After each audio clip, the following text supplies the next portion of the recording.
وروستۍ ورځې څلورمه برخه. یوه بله وړاندوینه چې زموږ پیغمبر کړې او دا هم حیرانوونکې ده. دا د جالبه وړاندوینو نه یوه ده. دا حدیث په صحیح البخاري کې پیدا کولی شئ. د قیامت د ورځې یوه نښه دا ده چې چاغي به د خلکو ترمنځ پراخه شي. دا د صحیح البخاري حدیث ده. ويظهر فيهم السمن. دلته سمون ویل شوي. سمون څه ته وایي پوهیږئ؟ واز دی، چاغولي، دې ته سمن ویل کیږي. نو دا د بخاري حدیث دی چې ما ووی. د قیامت د ورځې نښه چاغوالی ده. شاید د هغوی لپاره دا جالبه نه وي چې وزن لري، خو اندېښنه به نه کوئ، ځکه خو زه نه غواړم وزن مې ډېر شي. په هر حال ټوکې پرېږدم. څومره جالبه وړاندوینه. راځئ تیر ته لاړ شو. 200 کاله پخوا، 1000 کاله پخوا، 1500 کاله پخوا هیڅوک هم چاغ نه و.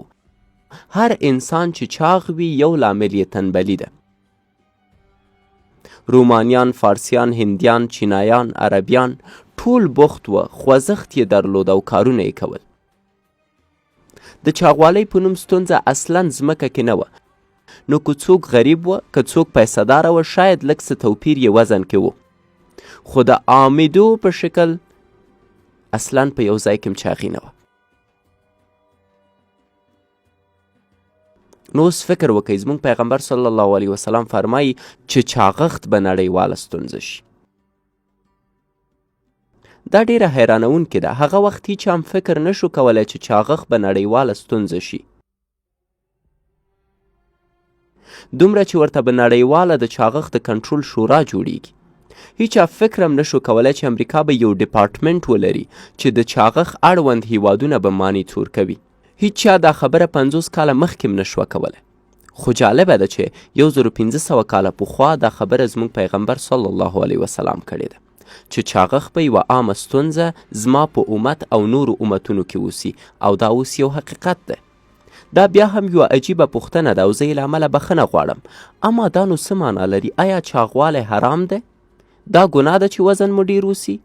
ولې مو پیغمبر صلی الله علیه وسلم دا خبره کوي؟ ښه نو اجازه راکئ چې بیخي ښکاره ووایم. چاغښت داسې یو څه نه دي زموږ په شریعت کې چې ستایل شوي دي وي. نو راځئ چې په اړه یې صادقانه اوسو. او زه غواړم ووایم زما د کورنۍ غړي م شته دی چې وزن یې ډیر دی، نو اکثریت پرې اخته یو. خو زه د دې بیړۍ برخه نه غواړم اوسم. باید په ښکاره ووایو. فکر کوئ دا هغه څه دي چې د خدای او د هغه د رسول خوښیږي؟ په چاغښت کې څه شامل دي؟ راته یې ویلی شئ؟ ګنګسیت او تنبلي، د معدې ډکوالی، نور څه؟ ناروغۍ. نو کله چې تاسو ناروغه اوسئ یو څه له لاسه ورکوئ او هغه روغتیا ده. تاسو فیزیکن فټ او فعاله نشئ اوسېدی. که چیرته غواړئ له ځانه، له خپلې کورنۍ، له خپل دین نه دفاع وکئ، نو باید څنګه اوسئ؟ چاغ یا فټ؟ هغه ټولنه چې چاغه وي نو څنګه کولی شي له خپل ځانه دفاع وکړي کله چې پرې تیری کیږي؟ نو راځئ چې صادقه اوسو. چاغښت حرام نه دی. که چیرته تاسو چاغ اوسئ جهنم ته نه ځئ، نو ویره مه کوئ. خو راځئ صادقه اوسو. چاغوالی داسې څه نه دي چې رب او د هغه پیغمبر صلی الله علیه وسلم دې خوښ کړي وي.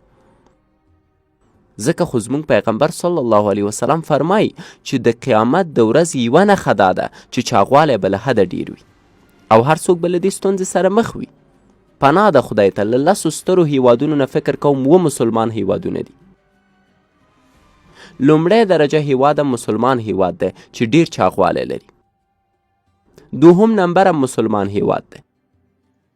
4 نمبر مسلمان هیواد دی. مونږ ټول دې ستونزې سره مخ یو.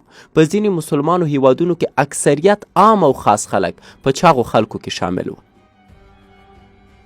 او که تاسو یو نسل شاته لاړ شئ، هیڅوک داسې نه و. یو نسل شاته مو. که چیرته تاسو ټول مطالعات وکئ نو وبګورئ یو نسل مخکې ټول هغوی و چې روزۍ لپاره یې زحمت ویسته. هغوی دا چې اوس موږ داسې حالت کې یو په دې معنا نه ده چې تیر اړوند فکر نشو کولی. همدا زموږ نیکونه او غور نیکونه در یاد کوي. هغوی خوړو لپاره زیار ویست، خو اوس هر څه بدل شوه. اوس دومره خواړه دي چې موږ حیرانه یو کوم یو یې اول وخورو. او دا وړاندوینه مو پیغمبر صلی الله علیه وسلم کړې وه.